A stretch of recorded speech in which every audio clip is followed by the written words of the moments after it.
Bonsoir, merci d'être avec nous. Je suis ravi de vous retrouver. Nous sommes le vendredi 28 janvier et voici les informations que nous allons développer. Départ avorté hier soir de l'ensemble de la délégation de football de l'AS Pirée pour cause de cas positifs au Covid. De nouveaux tests ont été effectués ce matin et une partie de l'équipe partira bien ce soir, 16 joueurs au total. Nous ferons le point en direct avec notre invité Charles Ariotima qui s'est démené en coulisses avec la FIFA pour trouver une solution. Les propriétaires de la résidence Miri à Punaouia peuvent être soulagés. Un nouvel arrêt de la Cour d'appel stipule que la SCI de l'anneau du promoteur Thierry Barbion est bien propriétaire par titre de ces terres. C'est un nouveau rebondissement, mais Joinville-Pomaré n'a pas dit son dernier mot. L'État a renforcé la protection maritime dans les Tuamotu pour traverser l'archipel. 2 itinéraires sont désormais recommandés pour les gros bateaux. Le dispositif se veut incitatif. Les élus des Tuamotu, comme le maire de Arutua, où s'est échoué un bateau de pêche chinois il y a 2 ans, estiment que c'est une bonne décision. Et à la fin de ce journal, nous irons à la rencontre de la greffière en chef du tribunal administratif de Papeete. Donna Germain est une figure de l'institution judiciaire locale. Elle a été décorée aujourd'hui de l'Ordre national du mérite. Merci d'être fidèle à votre rendez-vous de l'information. Nous vous en parlions hier. 7 joueurs, dont 5 titulaires de l'équipe de football de l'AS Pirée, avaient été testés positifs au coronavirus. Les 16 autres joueurs devaient prendre l'avion hier soir pour la Coupe du monde des clubs. Mais à l'aéroport, nouveau rebondissement. C'est finalement le départ de l'ensemble de la délégation de l'AS Pirée qui a été reporté. Nouvelle vague de tests aujourd'hui. Résumé de cette soirée à l'aéroport avec Mérénie Gomblin et Patrick Singh. La nouvelle est mal passée hier soir. Les joueurs de l'AS Pirée n'ont pas pu monter dans l'avion censé les amener dans la capitale des Émirats arabes unis. Frustrés, bien sûr. On était tous prêts à partir pour cette belle aventure. Maintenant, on sait tous qu'avec le Covid, voilà, on peut que subir. Après les 7 tests positifs dans l'équipe, la FIFA a préféré rester prudente. Les joueurs doivent à nouveau se faire tester. Le départ est reporté. Parler à un responsable que je connais depuis plusieurs années maintenant avec le beach soccer. Il comprend notre situation, mais il comprend aussi le pays organisateur. Donc on a essayé de trouver un consensus le plus équitable pour les deux catégories. En jeu, la Coupe du monde des clubs de la FIFA. C'est une première pour une équipe polynésienne. Le club a tout donné pour en arriver là. Le temps, l'effort et quelques millions de frais investis de la poche même du président du club. Je lui ai expliqué, j'ai dit les tests ici ne sont pas donnés. Pour un groupe de 35 personnes, on est presque à 500 000 francs. Et un club amateur ne pourra pas supporter. Il a dit non, la FIFA prendra tout en charge. Le plus important pour la délégation, c'est que les joueurs fassent partie de cette grande aventure. Et les footballeurs comptent bien donner le meilleur d'eux-mêmes. Déjà 7 joueurs en moins, c'est pas facile pour aligner une équipe. Mais bon, on a quand même ce qu'il faut. On a quand même ce qu'il faut, les joueurs qui sont présents ce soir. Après, c'est vrai que si on arrive là-bas avec des cas en plus, on part dans l'inconnu.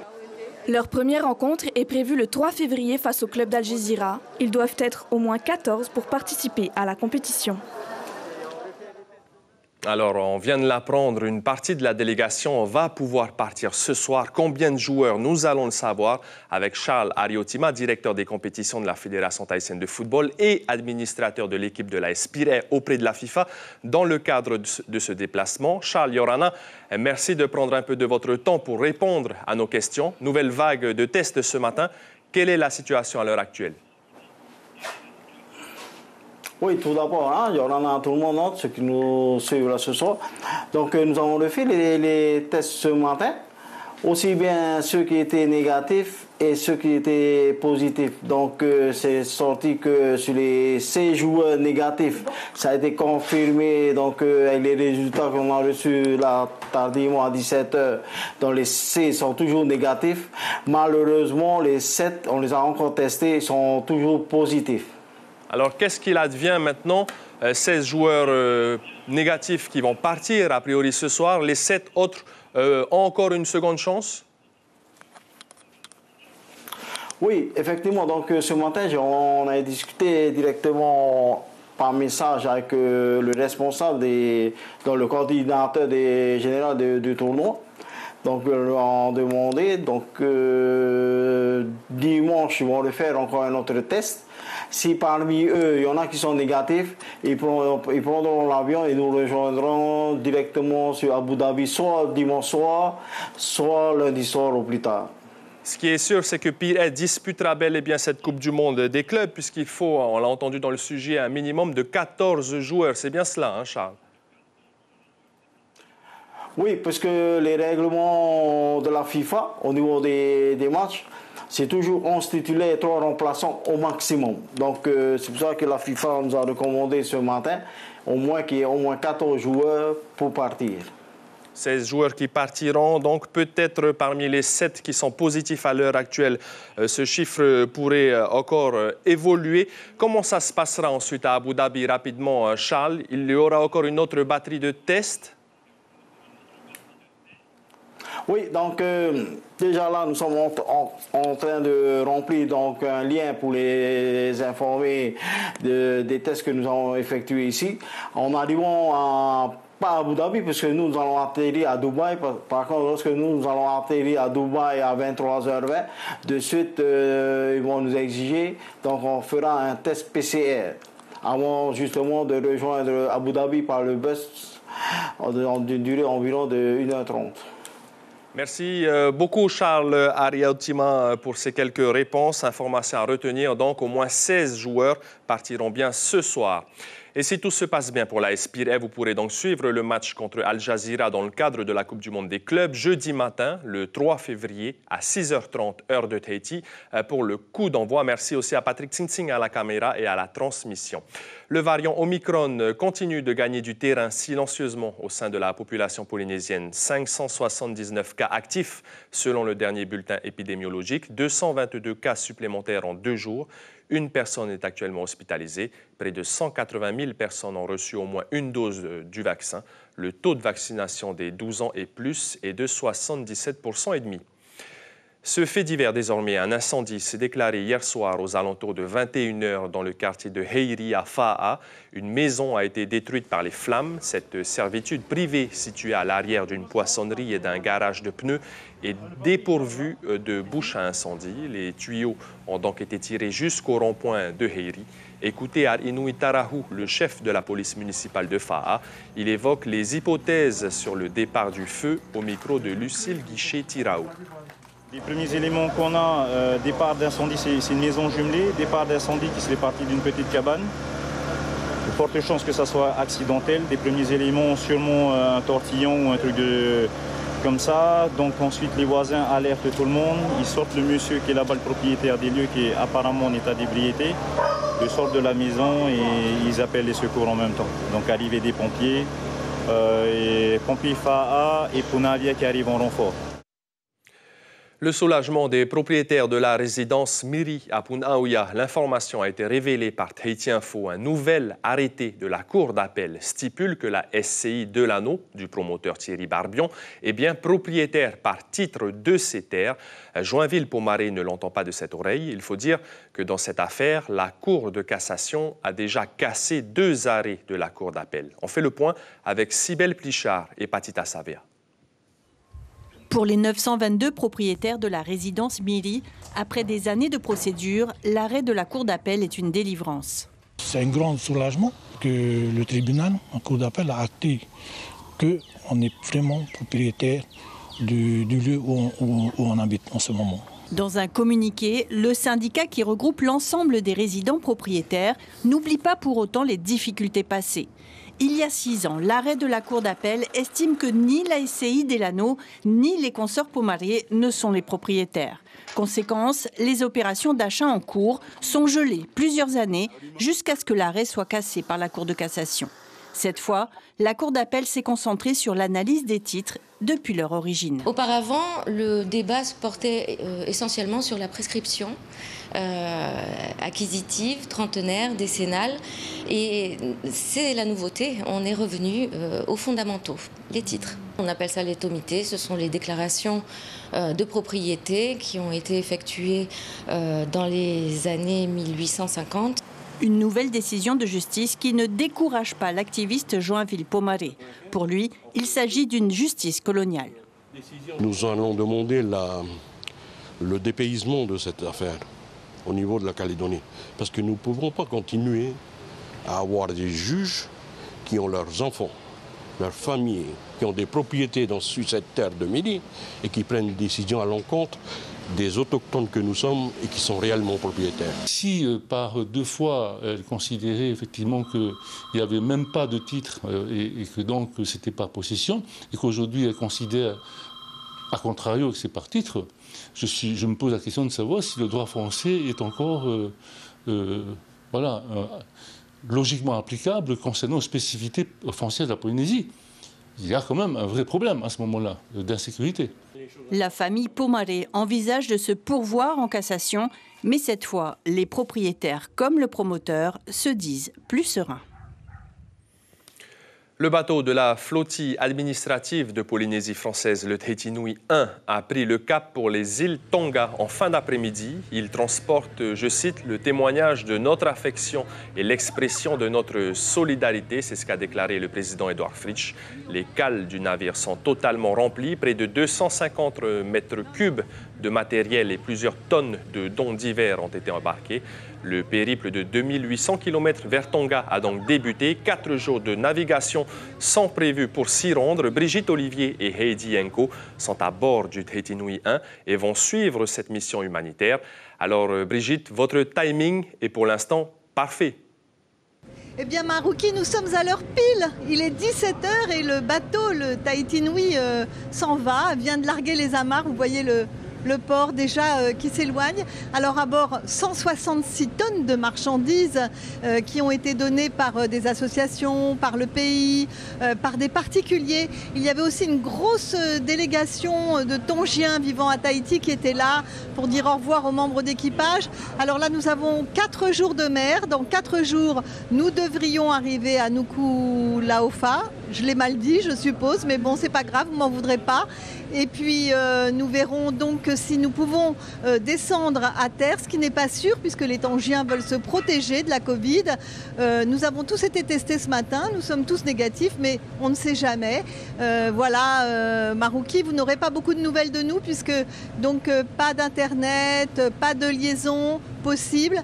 Et puis au retour, on vous racontera ce beau voyage avec les marins du Tahiti Nui. Avec plaisir, Brigitte, pour la capitale des Tonga, c'est donc Nuku'alofa. Qu'importe, l'essentiel, effectivement, c'est d'arriver à bon port. Merci également à Heidi Enko, à la caméra. On s'intéresse désormais à l'actualité des archipels. C'est l'heure de notre rubrique Tehono Ta'amotu, le lien avec les îles.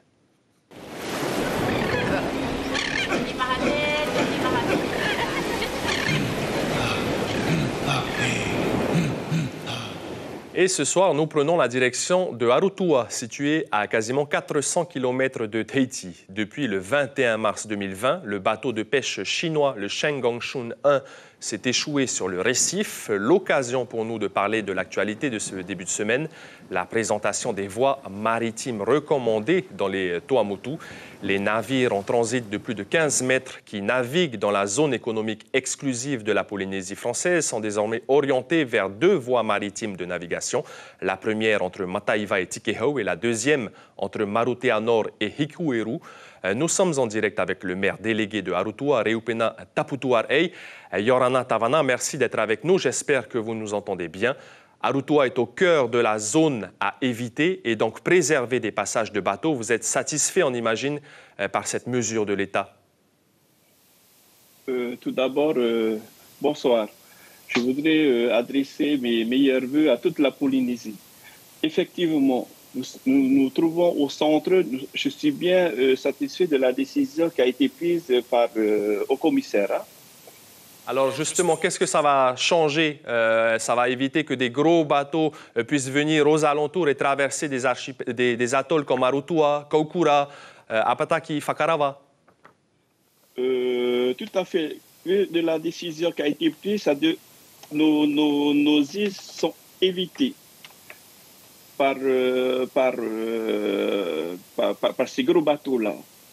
Alors pour l'instant, les services du haut-commissaire incitent les gros bateaux à emprunter les deux voies entre Marutea Nord et Hikueru et entre Mataiva et Tikehau, mais ce n'est pas une obligation. Vous auriez préféré que ce soit une obligation, notamment pour les bateaux de pêche internationaux? Ah, tout à fait. Hein. Ma décision, c'est que ces gros bateaux ne s'approchent plus près de nos récifs, quoi. Puis actuellement, le bateau chinois s'y trouve toujours presque 2 ans maintenant sur notre récif. Hein. Alors, qu'en est-il justement de ce bateau chinois? Il n'a toujours pas été déconstruit. Quel avenir? Il va rester définitivement sur le récif de Arutua?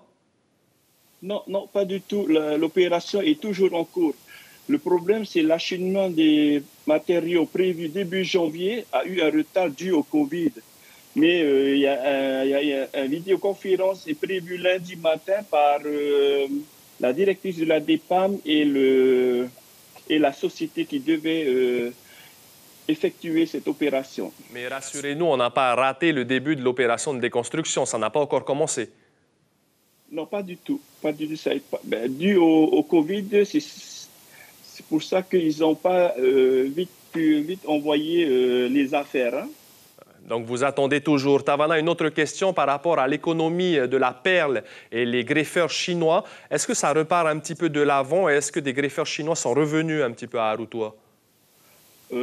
Pas du tout. Actuellement, c'est toujours quelques locaux qui greffent dans les fermes perlières, mais pas toutes les fermes qui sont à Arutua. Hein. Mais les Chinois ne sont plus revenus depuis le Covid, au début du Covid jusqu'à aujourd'hui. Hein. Rapidement, pour terminer, Tavana, on le sait aussi, des travaux pour le quai étaient aussi en cours. Où ça en est aujourd'hui? Ah, le quai est déjà fait. Ça y est, c'est déjà fait. On attend pour l'inauguration. Hein. Sinon, aujourd'hui, le quai est déjà terminé. Et au quotidien, on peut le dire, ça change beaucoup de choses au niveau de l'embarquement, du débarquement des bateaux, comme le Maristella? Il y a plus de place. Maintenant, il y a plus de place pour le déchargement de tous les baleiniers. Hein? Merci beaucoup, Tavana Reupena Taputuarei, pour ces réponses ce vendredi soir. Et rappelez-vous, le 14 janvier dernier, la commune de Pirée procédait à l'évacuation d'une quarantaine d'habitants du quartier Tenaho, car un rocher de plusieurs tonnes menaçait 5 maisons. 2 semaines après, ces familles ont retrouvé leurs habitations, mais la perspective d'un déménagement est aujourd'hui sérieusement envisagée par la municipalité. Caroline Fari, Patrick Singh. Ce sont les 3 parties du rocher dynamité cette semaine. 19 tonnes fragmentées par une entreprise spécialisée après le constat d'un danger avéré d'effondrement. Les familles menacées par la montagne, mais aussi par la rivière, lors des dernières intempéries, avaient été évacuées en urgence. Au dernier jour des travaux de sécurisation, les équipes communales de bûcherons et le terrassier achèvent les opérations de purge et d'élagage. On consolide le redent avant le retour des habitants. C'était une grosse opération parce qu'il a fallu qu'on trace un chemin, une route pour aller vers le caillou. C'est ce que tu vois là derrière moi, les travaux, et pour arriver jusqu'au caillou, parce qu'il faut savoir quand même que le caillou pèse 19 tonnes. Ce n'est pas un caillou, c'est une roche. Et donc voilà, mardi, on a procédé à l'implosion du caillou. Et depuis mercredi, nos travailleurs sont en train d'assainir un peu, le redond. Cette zone classée rouge comprenait inconstructible car dangereuse, abrite pourtant plusieurs habitations depuis une 50aine d'années. Leurs occupants vont devoir aujourd'hui se rendre à l'évidence du danger et accepter un relogement. Avant de les déloger, il faut prévoir les logements. Et donc on ne va pas aller au-delà de Pirée. Certainement dans les années à venir, on va construire une sorte de résidence à l'hippodrome, pas dans l'hippodrome, à côté de l'hippodrome, de façon à les reloger là-bas. Donc ils ne seront pas loin de leur, terre d'origine. Une quarantaine de personnes peuvent donc temporairement réintégrer leur logement. Une bonne partie d'entre elles ont déjà accepté le principe du déménagement. Et les familles sont rentrées chez elles en fin de journée. Gros plan ce vendredi soir sur une femme très discrète, mais qui officie depuis 30 ans au tribunal administratif de Papeete. Il s'agit de Donna Germain, la greffière en chef décorée aujourd'hui de l'Ordre national du mérite pour l'ensemble de sa carrière consacrée aux citoyens. Ce soir, nous vous proposons son portrait qui est signé Brigitte Olivier et Patita Savea. J'appelle le dossier 20-239. Les consorts Terra Amai, représentés par Maître Nefer ici présent. Elle a de la voix, ce petit bout de femme qui se nomme Donna Germain, et il lui en faut pour convoquer 2 fois par mois tous les dossiers qu'elle gère sous l'autorité des magistrats du tribunal administratif. Depuis 1985, elle assume un rôle précieux pour le président de l'instance. C'est fondamental parce que la greffière en chef, c'est le pilier du tribunal, c'est sa mémoire. C'est l'organisation du tribunal qui repose sur ses épaules et c'est tous les contacts avec l'extérieur, avec le Conseil d'État. Pour une juridiction administrative, c'est évidemment le point important, mais aussi le Haut-Commissariat, les diverses administrations. C'est la gestion budgétaire, c'est la gestion des ressources humaines, c'est la vérification du bon respect de la procédure contentieuse, donc c'est le pilier de la juridiction. Donna est entrée sur concours au tribunal administratif. Elle a bénéficié d'une formation continue tout au long de ces années et n'a jamais été rebutée par le côté rébarbatif des affaires à instruire. Au contraire, elle est heureuse de remplir cette fonction qui incarne pour elle l'essence d'un pays libre.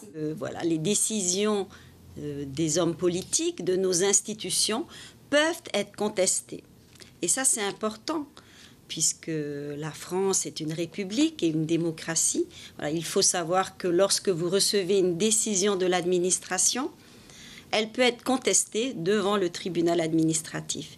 Et nous sommes là pour aider les gens, aider les justiciables à trouver une justice à leur écoute. Et on n'est pas des juges, certes, mais nos fonctions sont en relation avec le public, les justiciables. On aide au maximum. Vous aimez ça, hein? Oui, je suis passionnée par mes fonctions, mon métier, avec une très très bonne équipe. Toujours de bonne humeur, gaie, vaillante, cette mère de famille ne compte pas prendre sa retraite tout de suite. Sur la porte de son bureau, l'ancien écriteau de son prédécesseur n'a pas été changé. Elle n'en a cure. Sa féminité, sa fonction n'ont pas besoin d'être affichées par des symboles. Je suis fière d'être greffier. J'ai été nommée il y a 36 ans greffier et il y a 20 ans greffier en chef. Pour moi, peu importe. Voilà. Je suis heureuse, je suis fière de mes fonctions et j'essaie de remplir mes fonctions avec passion et enthousiasme. Donna reçoit donc l'Ordre national du mérite, une médaille qu'elle considère comme une juste reconnaissance pour tout le travail accompli. L'information principale à retenir ce vendredi soir, le club de football de Pirée devrait s'envoler pour Abu Dhabi ce soir, direction la Coupe du monde des clubs de la FIFA. L'équipe a encore effectué des tests Covid ce matin. Aux dernières nouvelles, ce sont toujours 7 joueurs qui ont été testés positifs. Au total, 16 joueurs peuvent partir dès ce soir. Les recalés pourront peut-être les rejoindre s'ils sont négatifs d'ici dimanche. À la télévision, ce soir, vendredi, juste après ce journal, 3 épisodes de la série suédoise Meurtre à Sandhamn, puis La boîte à secrets, une émission de divertissement. Merci d'avoir été avec nous pour ce journal préparé par la rédaction et l'équipe technique. Je vous retrouve avec grand plaisir demain. Prenez bien soin de vous et passez une excellente soirée.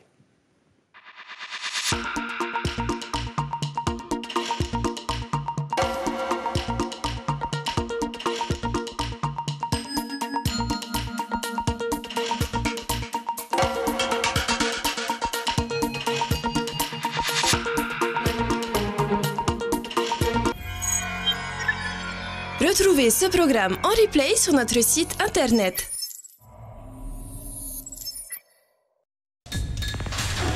L'information en continu sur Polynésie la première, internet et réseaux sociaux.